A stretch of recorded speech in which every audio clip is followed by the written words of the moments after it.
নমস্কার বন্ধুরা, আজকে আমি রান্না করব কড়াই মটন। এর জন্য আমি কিছু গোটা মশলা নিয়ে নেব। এর মধ্যে আছে গোটা জিরে, গোটা ধনে, 5 থেকে 6টা শুকনো লঙ্কা, 10 থেকে 12টা ছোট এলাচ। এই সমস্ত মশলা শুকনো খোলায় ভালো করে ভেজে গুঁড়ো করে নেব। এবারে ওভেনে একটা কড়াই বসিয়ে দিয়েছি, তাতে তেল দিয়ে দেব। তেল গরম হলে দিয়ে দেব তেজপাতা। এবারে দিয়ে দেব কুচিয়ে রাখা পেঁয়াজ। একটু নাড়াচাড়া করে দিয়ে দেব ধুয়ে রাখা মাংস।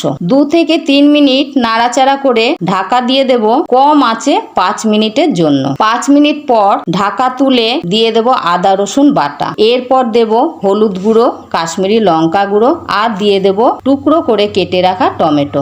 এরপর দিয়ে দেব পরিমাণ মতো নুন। এবারে খুব ভালো করে নাড়াচাড়া করে কম আঁচে ঢাকা দিয়ে রাখবো 15 মিনিটের জন্য। 15 মিনিট পর ঢাকা তুলে ভাজা মশলা দিয়ে দেব।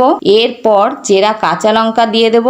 এবারে দেব ফেটানো টক দই। এবারে মাংসের সাথে ভালো করে টক দই মিশিয়ে সামান্য দইয়ের বাটি ধোয়া জল দিয়ে 10 মিনিটের জন্য ঢাকা দিয়ে রাখবো। 10 মিনিট পর ঢাকা তুলে সামান্য চিনি দিয়ে নাড়াচাড়া করে পরিমাণ মতন গরম জল দিয়ে দেব। আবারও ঢাকা দিয়ে রাখবো 10 মিনিটের জন্য।